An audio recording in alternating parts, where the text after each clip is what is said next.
Bueno, regresamos al programa y ahora, bueno, es un lujo que nos damos porque hoy nosotros la semana pasada, la función de prensa, fuimos con Daniel y Susana a ver una fantástica obra.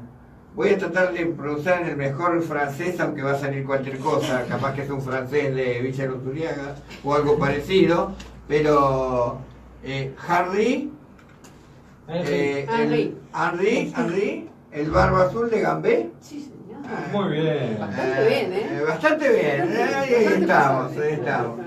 Y bueno, y hoy tenemos al mismísimo barba azul, al señor Gustavo de Filpo, a la primera actriz, a la esposa sufrida Vicky Buccino. Así es. Y acá el padre de la criatura, vamos a decir. Sí, es el padre de mi madre. El padre de mi madre. El señor Víctor Dupont. Hola. Bueno, bienvenidos chicos. Le quería preguntar acá a Barba Azul primero, ¿cómo surgió todo esto? Porque sabemos que fue una idea tuya. ¿Cómo surgió todo esto? Sí, yo quería tener la barba azul, porque tengo la barba roja, pero bueno, soy de San Lorenzo. No, mira, el tema fue así. Hace mucho que yo vengo investigando, me parecía apasionante el personaje de este personaje por todas las facetas que tenía, porque era, viste, cuando vos ves algo, es un poliedro, el tipo vos veías la parte que conoce todo el mundo, que es la del criminal, ¿sí? Pero nadie sabía que detrás de eso había una historia de amor, que había otra historia familiar, había un montón de cosas que uno desconoce, o que la mayoría de la gente no se entera. Ahora salió publicado en Clarín, creo, que está justo el día de la función nuestra, del estreno, salió publicado que está en venta la casa de Gambé y que nadie la quiere comprar por el pasado oscuro que tiene la casa, ¿no? Pero fíjate que hasta ahora no se le ha vuelto a dar prensa a Landru, hasta que nosotros salimos con la obra, era un tema que se tenía prácticamente olvidado. Yo creo que Landru es un personaje que lo conoce la gente de entre 60 y 70 años para arriba. Los jóvenes no... Bueno, nosotros tenemos menos y lo conocemos, ¿eh? Pero poquito bueno, menos, porque debe ser más culto. No, verdaderamente, la gente joven en realidad es como que no tiene mucha idea de quién fue. O por ahí piensan que es el dibujante. O por ahí piensan que es el dibujante. La mayoría piensan que es el dibujante y mucha gente grande aún también piensa que es el dibujante. Bueno, y me venía eso dando vuelta en la cabeza. Un día se lo comenté a Vicky, con Vicky empezamos a hablar y esto y lo otro, y qué sé yo, podríamos hacer. Y si le decimos a Víctor, y a Víctor sí, que le escribe, bueno, fue un proceso creativo. Nos juntamos con Víctor también investigó sobre el tema primero, se copó con la idea, se lo cargó al hombro e inició con nosotros un proceso creativo en el cual empezamos a improvisar, a hacer ejercicios, y de ahí él fue filmando, anotando, mirando, retorciendo, moviendo tornillos. Y un día, después de un mes, creo que fue que dije, no nos quiso ver más. Dice, bueno, no dejo de ver más. Aparece con el libro. Dice, vamos a leer esto. Ahí fue donde creaste, como de acuerdo a la idea y todo lo que contó Gustavo, fuiste armando el libro, ¿no es cierto, Víctor? Sí, fueron un conjunto de cosas. En principio, lo que empecé a percibir en esos primeros ejercicios de improvisación, de estímulos corporales con algunos de los actores que hoy en día conforman el elenco, no en su totalidad, pero sí una parte de ellos. Empezamos a trabajar con estímulos de diversa índole, estímulos sonoros, estímulos en registros de improvisación, oníricos. También hacíamos un trabajo de reflexión, de ir viendo diversos puntos de vista en relación a la problemática del tema, que es el crimen, el amor, la muerte, etc. Eso duró 3 meses y entonces en un momento sí, les dije, bueno, necesitamos una pausa de 1 mes, así yo termino de escribir. Y, o sea que el texto proviene de una diversidad, de una heterogeneidad de materiales importantes. Así fue como cómo se realizó. No es una obra de escritorio, en el sentido de que me senté, la escribí primero, después se la llevé a los actores. No, Gustavo trajo una idea muy concreta y empezamos a trabajar. Hay mucho simbolismo, mucho trabajo de ver también de los rubros técnicos que se ve perfectamente, con bien las luces, el sonido y todo eso, que es todo un trabajo armado junto con el libro, ¿no es cierto? Sí, el concepto de puesta. Bueno, ahí la música y la iluminación juegan papeles fundamentales. La música la hizo Vicky junto con Juan Ignacio López. Sí. Es una música que tiene también varios lenguajes, tiene por momentos atonalidad, es decir, una música climática, sin melodía, pero también tiene pasajes muy melódicos, sí, pasajes muy emotivos, pero en general Vicky trabajó, también te lo puedo contar, en la música una concepción más cinematográfica de lo musical. Y después, desde el punto de vista de la iluminación, de lo que es la puesta, a mí siempre me interesa trabajar con una delicadeza muy perfilada, con un lenguaje pictórico en la iluminación. Y para eso el diseño de luces de Martín Gaitán fue inmejorable. Gustavo habló al principio de la familia y del amor del personaje. Ahora le quería preguntar a Vicky, ¿cómo es la esposa sufrida? ¿Cómo es Marie, la esposa sufrida del Barba Azul, de Henri?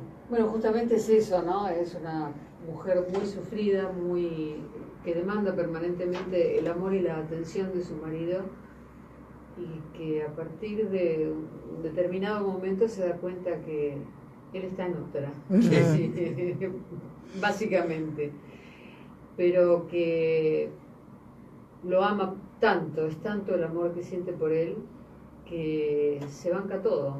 Esto para ponerlo en palabras así bien porteñas y bien... Es un sacrificio extremo. Extremo, absoluto. Yo no sé cómo, por supuesto investigué, pero no sé cómo, uno no sabe cómo es la mente de otra persona, ¿no? No sé qué es lo que habrá pasado por la cabeza de Jean-Marie René, que era la verdadera mujer de Desirée. Pero sé que yo me basé justamente en esa orfandad que ella tiene que ella sufre con respecto a su matrimonio. Tomé 4 o 5 cosas que me sirvieron, las consensué con Gustavo para que la historia nuestra tuviera una potencia y un poder fuerte, fuera power, ¿no? Sí. Fueron cosas que las trabajamos entre los dos y que quedaron casi como en secreto entre nosotros, como para darle contundencia al matrimonio. Y sufre mucho. Yo realmente sufro. Sufro. Se nota en escena. Sí, sufro. Me cuesta después desprenderlo. Obviamente, después que me saqué el maquillaje y salí a la calle, me aflojo, pero la tensión es permanente, constante. Es que eso se trata. Si el espectador ve una esposa sufrida o ve un Barba Azul, un embaucador de mujeres, donde también se trabaja en la obra con la presunción de inocencia, porque él se autodefiende y él que como que no se sabe bien si fue acusado sin pruebas, a pesar de que la historia va contando otra cosa, ¿no es cierto, chicos? Sí, sí. Esa es la idea. Yo creo que acá incluso Víctor trabajó sobre la psicología de los actores y de los personajes y escribió en base a eso muy atinadamente y astutamente, no puedo decirlo de alguna manera, pero trabajó sobre la psicología de los personajes y de ahí fue sacando, y de ahí también fue viendo y dijo, bueno, este personaje lo va a hacer fulano, y así fue el reparto, ¿no? Pero se trabajó de una manera que incluso la gente de ahí se puede ir, algunos irán creyendo que todo fue una imaginación y que el Barba Azul pueda ser inocente, y otros pensarán que no. O sea, uno le da las posibilidades. lo que está haciendo Es que no hubo pruebas concretas. es una obra, es muy difícil de escribir, de hilar esta historia. Cuando él dijo que la música había sido cinematográfica, si vos lees el guión es cinematográfico, Sí. no es un guión de obra de teatro, es una apuesta muy difícil la que llevó a cabo, que yo no me imaginé cómo lo iba a poder hacer, porque mostrar cada lugar y cada momento, ir pasando de un lugar a otro, es una cosa muy difícil. No, haciendo los flashbacks desde el juicio Exactamente. hasta, por ejemplo, el hogar, Exactamente, todo. con la mujer, Hasta la calle. porque hasta sí, la sí, calle, hasta la calle. el encuentro con la señorita con la que después va a ser tu Sí. amor también, Su amante principal. el amante principal, los juegos de ajedrez con el otro personaje, ¿lo puedo nombrar? Sí. Con la muerte. Claro, bueno, a lo que voy es a que, digamos, que él hiló perfectamente todo ese juego, que era como una cosa imposible, ¿no? Si uno la miraba a distancia. Y bueno, a partir de ahí nació esto. Ahora, ¿qué hizo perfectamente? Fue mostrar el poliedro, mostrar cada cara. Yo creo que ahí está, Claro, ahí está cada cara un poco la clave. La presunción de inocencia también tiene que ver con los registros históricos del juicio. Muchos de los fragmentos del texto son prácticamente citas del juicio real de Landru, en donde él en un momento interpela a sus propios jueces preguntando cómo me acusan sin tener los cuerpos. Claro. ¿Dónde están los cuerpos? Esa es una idea que nos pareció muy interesante con Gustavo trabajar, para que sea, en todo caso, al fin de cuentas, el espectador quien decida la culpabilidad o la inocencia de Landru. Nosotros tenemos a lo largo de la obra, de la representación, distintos puntos de vista respecto de la culpabilidad. Naturalmente que el fiscal del juicio postula la culpabilidad de Landru. El fiscal está convencido de la... El fiscal está convencido. El fiscal oficia también como una pata reflexiva de la obra, como un distanciamiento de la acción, y propicia un montón de reflexiones. ¿Qué es lo que nos hace ser amado? ¿Por qué este tipo sedució? Este tipo que es tan feo, en un momento le dice que es científicamente feo. Es científicamente feo, esa frase es genial. Y se basa un poco en ciertos conocimientos de la criminología, del derecho, de este personaje Lombroso que estudiaba las propiedades anatómicas del cerebro de los criminales, que hoy en día es como una especie de mala palabra en derecho o en criminología, pero que en su momento, que es el tiempo del tiempo donde Landru llevó a cabo su accionario y donde fue juzgado, era muy, muy valiosa la palabra de Lombroso. Sí. Entonces, bueno, están todos estos puntos de vista respecto de la inocencia o culpabilidad de Landru, y bueno, después también claramente hay toda una instancia metafísica, simbólica, en relación con la muerte, con el azar, con el crimen, con el destino, con los números, con lo lírico. Sí, yo creo que también es una forma que elegiste poética de contarlo, porque es como es fuerte, es bizarro mostrar a una persona que está sospechando, cuchillando a otra en medio de la... Sí, o sea, hay que tener cuidado, Sí. un cuidado muy particular para ver cómo se muestra, cómo se Igual muestra. esa escena con el juego de luces es espectacular, esa escena. Sobre todo, perdón, ¿no? Estaba pensando en las luces y estaba pensando en el espacio, que es tan pequeño, Sí. en donde se huelen los cuerpos. Es decir, te pones un perfume determinado y el público te está oliendo ese perfume. Claro, sí. La sangre no sabe cómo se huele. Claro, era muy complicada resolver eso en un espacio tan chiquito. Yo le pregunté a Gustavo si no podía hacer un espacio más grande, y dije que era lo que había salido en su momento, ¿no es cierto? En un principio sí, después bueno, fuimos variando algunas cosas, situaciones y cosas que van pasando, bueno, viste que el destino te va llevando por un lugar, por otro, y nada, hoy estamos ahí, hoy. Sí. Mañana, ojalá estemos ahí. Sí. pero no sabemos. Es el que nos guíe, nos irá diciendo cómo viene la mano y cómo son las cosas. Yo creo que ahora no hay nada que puedas escribir o garantizar o saber. Nosotros las cosas que hemos planificado decíamos para agosto, para septiembre, esto, lo otro, y fue cuando el universo y Dios quiso, y así seguirá siendo. Pero vos sabés que referente a eso es increíble que todo lo que se propuso en tiempo se logró. Se fue logrando. Claro. O sea, se conformó el equipo, tantos meses de tal preparación, tantos meses de tal otra preparación, hubo un freno, se volvió a poner en marcha todo, decidimos la sala. En realidad nunca frenó, nunca hubo. No, el freno fue. Aparentemente fue todo. Claro, así. porque era un freno que teníamos que poner sobre nosotros, 7 mirá, años. Lo que te puedo decir es que hay cosas que marcaron esta obra y que son inexplicables, ¿viste? Cuando decís, hay gente que pasó por la obra, gente del elenco, entró, salió, ¿viste? Por algo pero todo por algo era. Y momentos en que por ahí decías tal cosa y sí, venía algo abajo, decían señal que fulano no viene más, o tal. Y esa cosa onírica que tiene la obra, la tenía ya los ensayos. Sí, fue así. Y sigue fulano de tal y se apagó una. Sí, y Muy siguen loco. pasando. El alma del Andrew. No, y siguen pasando cosas. De hecho, esto de que se publique lo de la Casa de Campbell el día del estreno, y la segunda publicación la hagan el día de la función de prensa, es muy curioso, ¿viste? un tema que estaba olvidado completamente. Y en ningún momento nos hacen mención a nosotros en esas notas. Son notas que salieron de Francia directamente.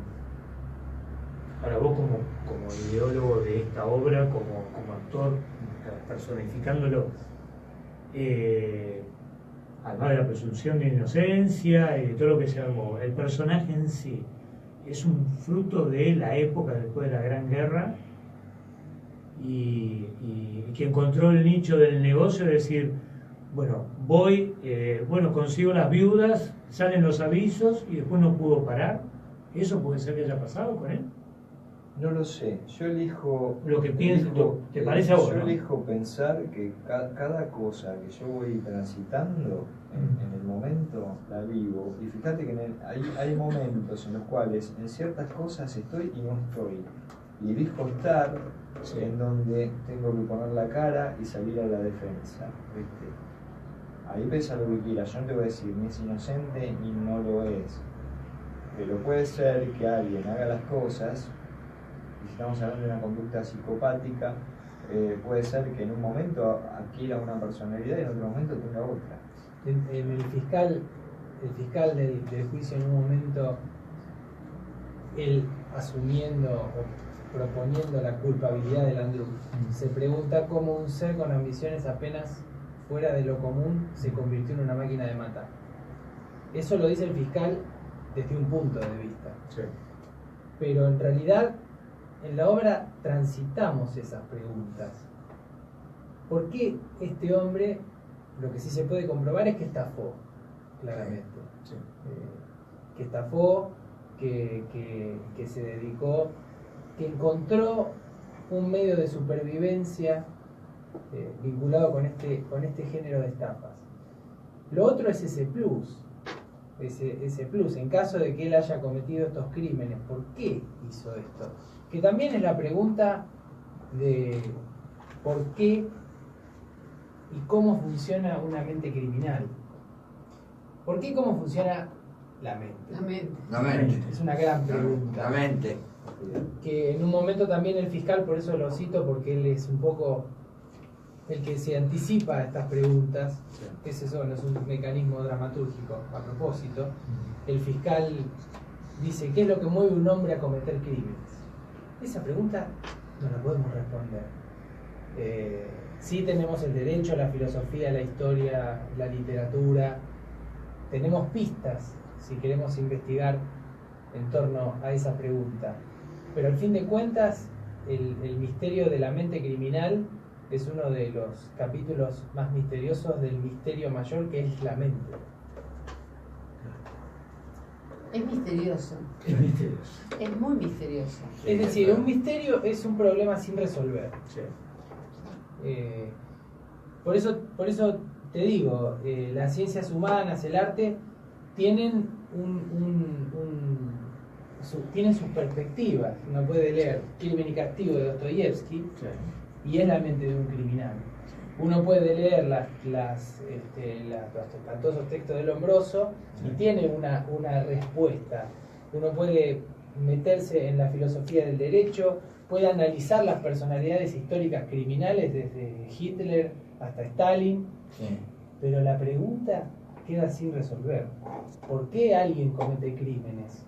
Evidentemente hay situaciones muy concretas donde parece que existe una conveniencia en la mente del criminal, pero en su mayoría no, dado que está el peso de la ley sobre sus espaldas. Entonces, ¿por qué no obstante eso una persona se hace criminal?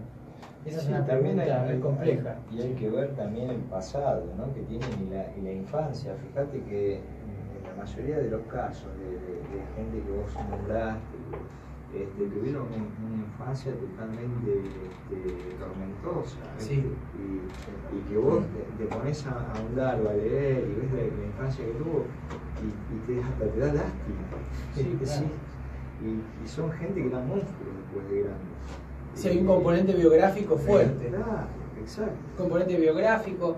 No estamos justificando, No, porque después no. viste que acá todo se toma como que dicen, No. porque fulano justifica esto, otro no, yo no, ni estoy justificando al Andrew, a mí que me conviene como actor, me Claro, conviene es una cosa. pensar una cosa u otra, pero No, en todo caso, nosotros como personas de teatro o que nos dedicamos a alguna disciplina artística, no tenemos la función social de juzgar. En todo caso, mostramos, problematizamos, pero me parece que esa función social pertenece a otros rubros. Aparte dejan abierto que el espectador tome su propia decisión y Sí, decida esa es la idea. realmente si Como el un gran personaje- jurado. como un gran jurado. la idea es dejar que la gente piense, que es lo que Se van normalmente pensando. que es lo que normalmente no dejan que la gente piense, ¿sí? Y nosotros abrimos este juego para el pueblo, para Doña Rosa, ¿viste? Trabajamos, Sí, la para que gente- pueda pensar exacto, y para que la gente lo vea, lo disfrute, el que quiere, se informe, pueda seguir investigando en su casa, porque a partir de ahí mucha gente se ha puesto a investigar, ¿viste? A ver esto y lo otro, y a leer, y después te comenta. Y eso es bárbaro, que pase eso es bárbaro, que pocas veces pasa. Y además hay dos cosas que ocurren en la obra que tienen una gran... se pueden linkear con la realidad de hoy, ¿no? Esta cosa de tapar con la información los verdaderos sucesos, Claro. ¿no? Tapar con algo escandaloso, increíble, misterioso. Y después el tema de, que esa es una discusión que tenemos con Víctor, el tema del crimen hacia la mujer. Si es femicidio o no es femicidio. a mí me parece que ahí vamos a tener una diferencia, ¿no? Sí, la tenemos. Porque me parece que es un anacronismo. La figura del femicidio es una figura muy reciente. Sí, claro. El Código Penal Bueno, claro. tiene muy pocos años.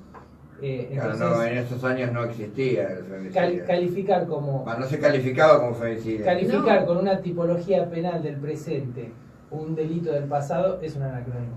Claro, pero los resortes que maneja el personaje, la fuerza que ejerce sobre las mujeres, el manipularlas, asesinarlas, como Sí. sabemos, es propio del femicida.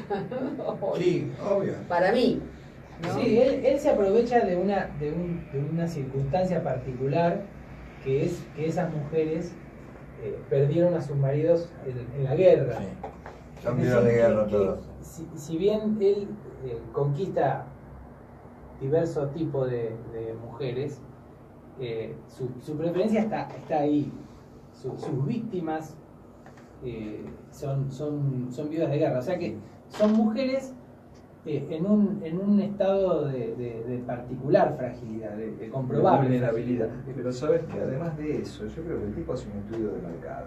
Es sumamente Sí, inteligente. claro. Encontró un nicho de mercado. Entonces, Claro. ¿qué pasa? Que se tiene que fijar Que primero parezca feo. que no tenga muchas relaciones o que no tenga parientes o que esté lejos de toda su Está familia. buscando todo. Que estén solas, ¿por qué? Para que después no las anden buscando, Claro. no lo relacionen con nada.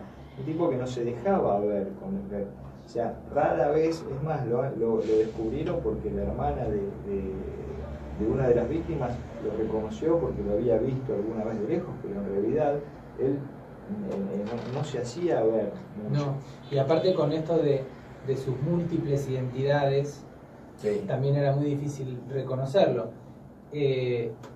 Ahí entra también la figura de un inspector, que Muy importante. muy importante en la obra y en el caso Sí. real de Landru, que es el inspector Belán, que fue el que siguió las pistas y las huellas de este criminal hasta las últimas consecuencias. Que en términos de lo que es la obra es el momento como más, entre comillas, policial. Sí.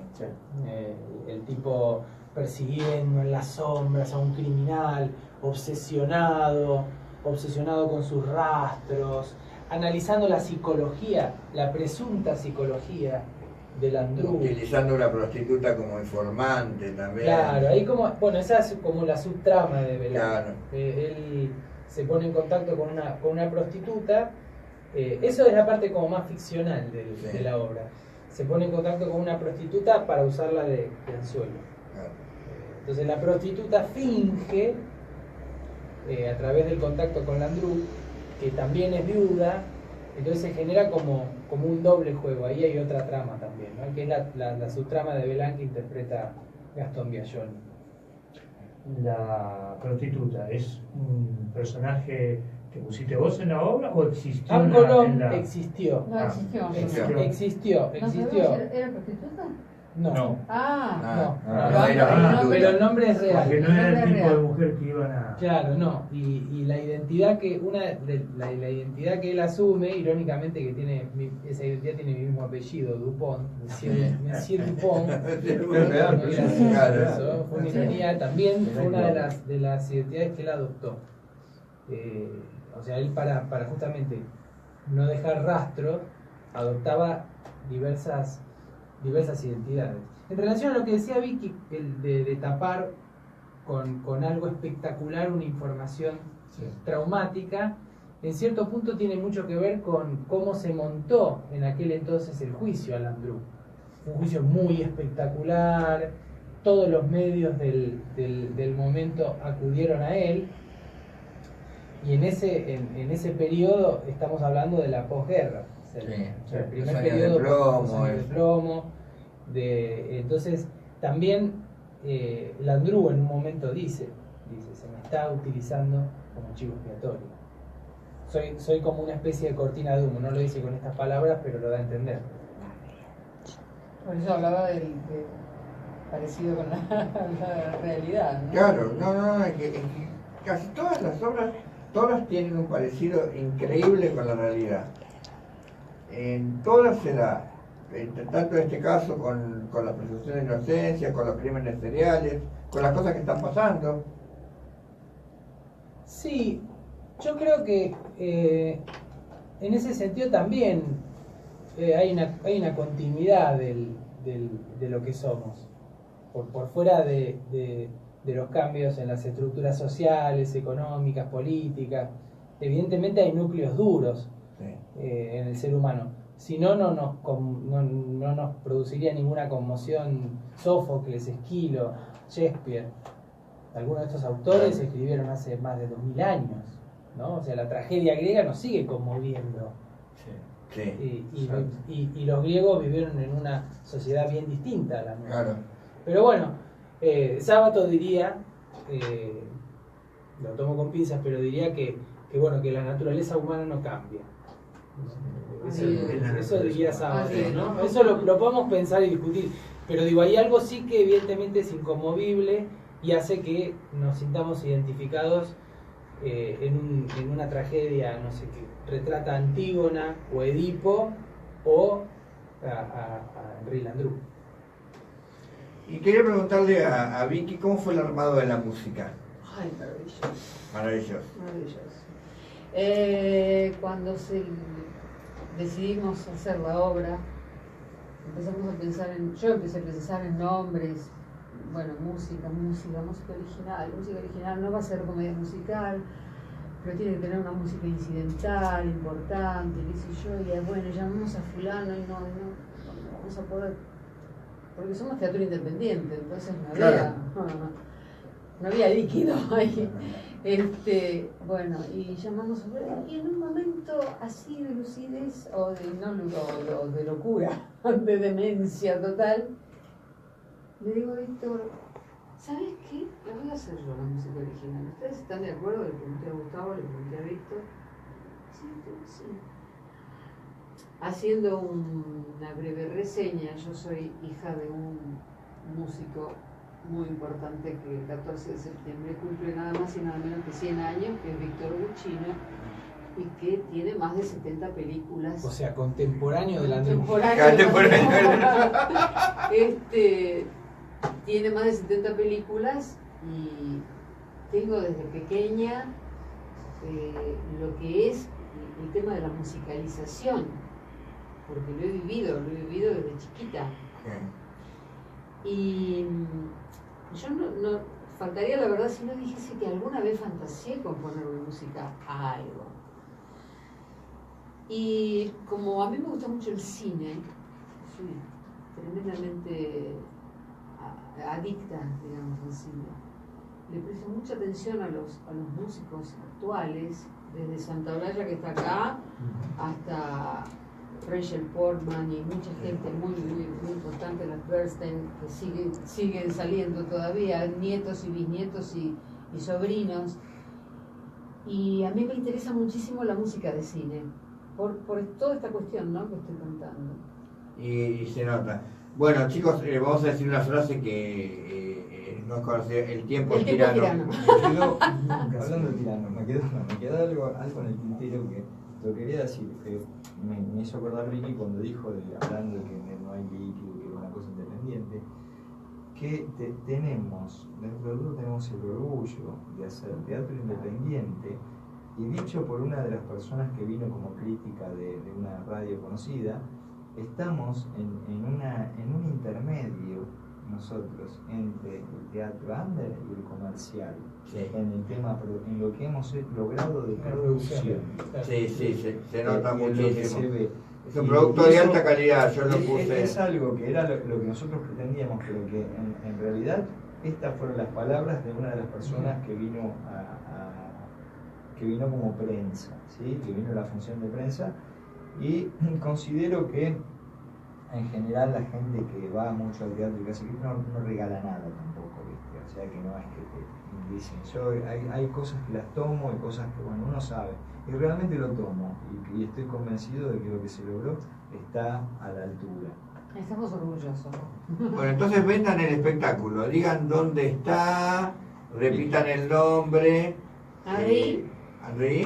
El Bardo Azul de Gambé, los viernes a las 20:30, Teatro Belisario, Corrientes 1624.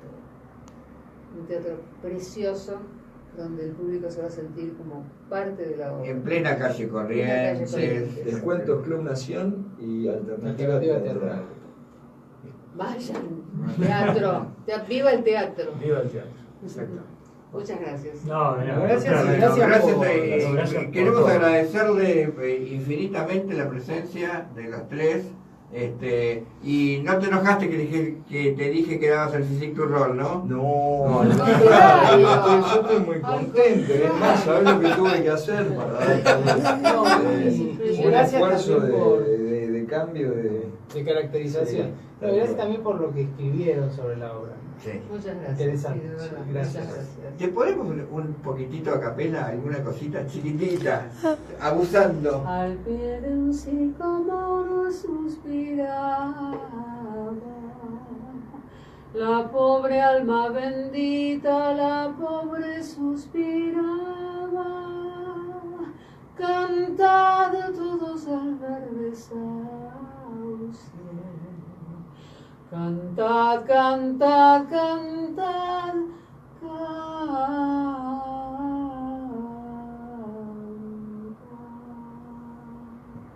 Bueno, aplausos.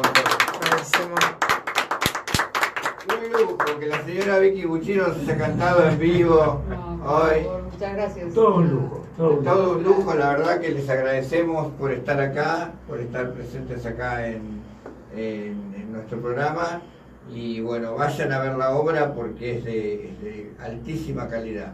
Muchas Y aparte gracias. para que conozcan un personaje que no se había conocido hasta ahora. Muchas gracias. Gracias. Gracias. Gracias a ustedes por invitarnos. Bueno, pasamos